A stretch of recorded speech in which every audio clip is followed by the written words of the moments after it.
Hey guys, this is your friend Krishna Luhan, and today we are going to learn about the lesson Dams are the temples of India. This lesson has been pending to write. Today I have brought it for you in the note style. You can learn from here and make your exams easier. Okay, let's start. Dams are the temples of India.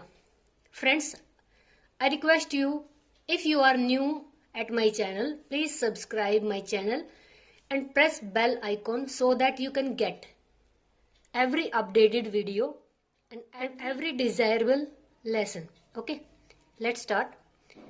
This lesson is written by Jawaharlal Nehru, who was our first Prime Minister. Okay, this essay brings here a warning of natural disaster. ये जो ऐसे है लेकर आता है, क्या लेकर आता है? A warning of natural disaster, यानी कि प्राकृतिक आपदा का संकेत है. Dams are the temples of India, यानी कि डैम्स के बारे में बात हो रही है यहाँ पे. इन दिस ऐसे the author protest of building dams. इस ऐसे में जो ऑथर है, यानी कि जो लेखिका है, वो क्या है? प्रोटेस्ट करती है, विरोध करती है. किसका? ऑफ बिल्डिंग डैम्स, डैम्स बनाने का. Okay, because she has done research, क्योंकि उन्होंने रिसर्च की है. देखिए, कोई भी अगर राइटर किसी भी तथ्य के ऊपर, किसी भी प्रेजेंट जो इवेंट है उसके ऊपर अगर वो कोई भी राइटिंग करता है, तो उससे रिलेटेड जितनी भी इम्पोर्टेंट इंफॉर्मेशन होती है उन सब के बारे में वो पता करता है. Then he goes to write his essay and this is writing. Okay, now she has done research, यानी कि जो लेखिका है उन्होंने इस पर रिसर्च की है. ऑन द डैम्स इफेक्ट, यानी कि जो बांध है उनके प्रभाव पे. किससे प्रभाव पड़ेगा बांध का? एनवायरमेंट पर. She says that big dams are harmful, और वो क्या कहती है कि जो ये बिग डैम्स है वो क्या होते हैं? हार्मफुल होते हैं. किसके लिए हार्मफुल होते हैं आपको पता है, मैंने यहाँ बताया आपको. एनवायरमेंट के लिए हार्मफुल होते हैं. रादर गुड, यानी कि अच्छा होने के बजाय, लाभ होने की बजाय ये क्या करते हैं? हार्मफुल साबित होते हैं. For keeping them we have to make, इनको रखने के लिए, बनाए रखने के लिए हमें क्या करना पड़ता है?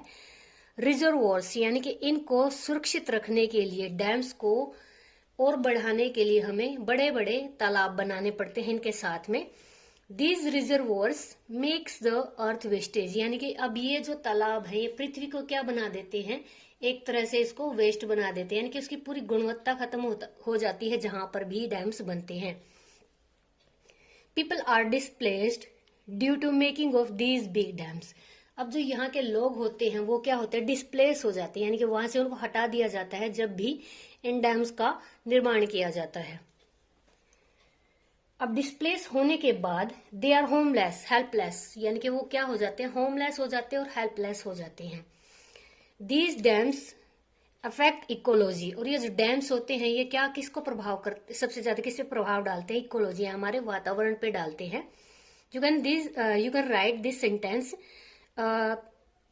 After 5 or 6 sentence. Okay, these dams are reason for flood.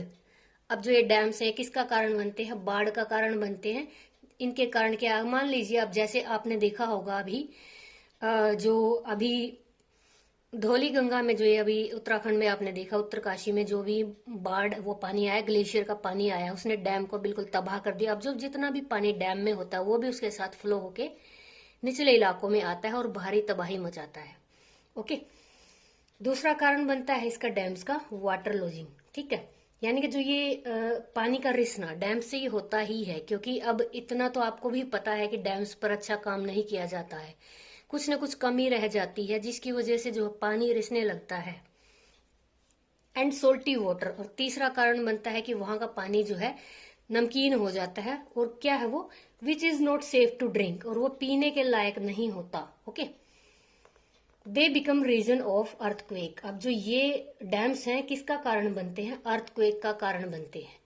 इनकी वजह से अर्थक्वेक आते. क्यों? क्योंकि इनकी जो खुदाई होती है वो बहुत ही डीपली की जाती है ताकि ज्यादा से ज्यादा पानी वहां पर स्टोर किया जा सके. ऐसे जो रिजर्वोर बनाए जाते हैं, वहां पे तालाब बनाए जाते हैं, वो भी ज्यादा पानी को वहां पे कैरी करते हैं. They are opposite of human welfare, यानी कि मानव के हित के विरुद्ध होते हैं। कौन? डैम्स। ओके। सो डिवेल्प्ड नेशन, यानी कि जो अब यहाँ पे देखिए डिवेल्प्ड नेशन जो होता है वो अवॉइड करता है बिल्डिंग बनाना, किसको? इन डैम्स को। जो डेवलप्ड कंट्री हैं जैसे कि जापान है, अमेरिका है, चाइना भी है, ये नेशंस क्या करते हैं? अवॉइड करते हैं किसको? बिल्डिंग बनाने को। और क्या बनाने को? These dams. They stopped building undemocratic dams. अब ये जो है गैर प्रजातांत्रिक जो ये बांध है, इनको बनाने से ये बचते हैं। पता है आपको, ये इतने सारे इफेक्ट इसके आ चुके हैं। इस वजह से क्या होता है कि डैम्स जो है ये हानिकारक ज्यादा होते हैं, फायदा कम करते हैं।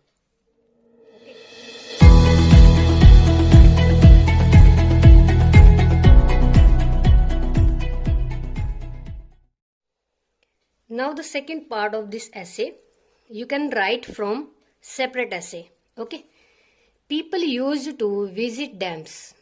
According to author, लेखिका के अनुसार लोग यहाँ पर यात्रा करते थे। क्यों करते थे डैम की यात्रा? For the sake of writing, यानी उनके अपने लेख लिखने के लिए। अब राइटिंग में क्या चीजें हो सकती हैं? ऐसे हो सकता है, टाइटल हो सकता है, आर्टिकल हो सकता है, पोइम्स हो सकती हैं।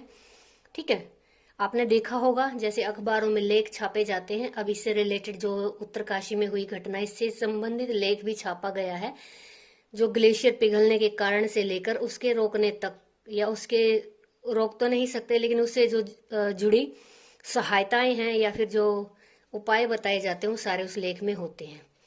पहले लोग करते थे विजिट इन डैम्स की।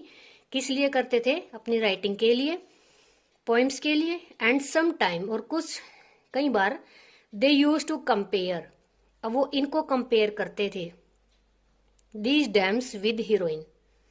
यानी एक कवि का काम क्या होता है? एक निर्जीव चीज को भी अगर सजीव रूप देना चाहता है तो उसमें क्या करेगा? उसको किसी भी नायिका से उसकी तुलना कर देता है। They used to figure out these dams like actress.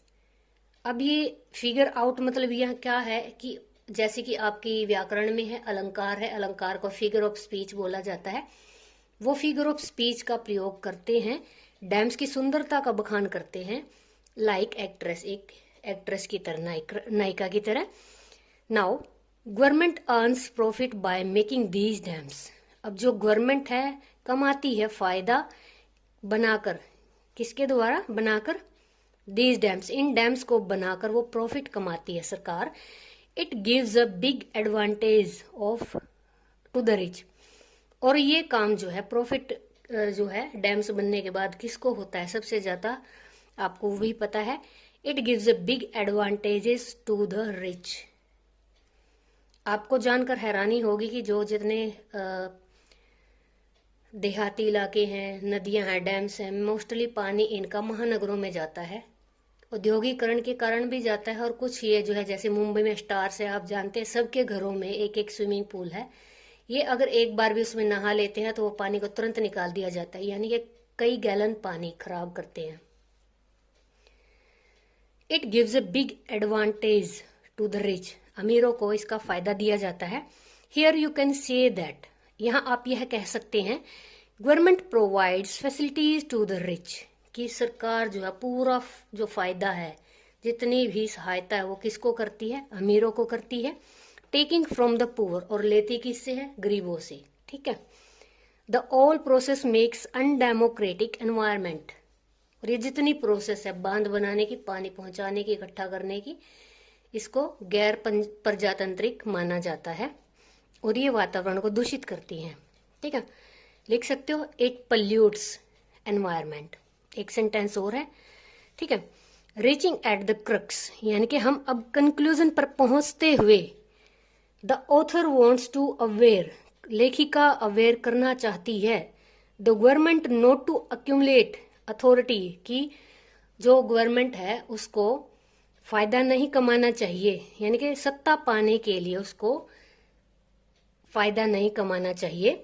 Government should deny to build these dams, government को चाहिए कि वो डिनाई कर दे बनाने से इन डैम्स को। ओके, दोस्तों यहाँ ये क्वेश्चन आपका खत्म होता है। अगर आप मेरे चैनल पर नए हैं तो सब्सक्राइब करें।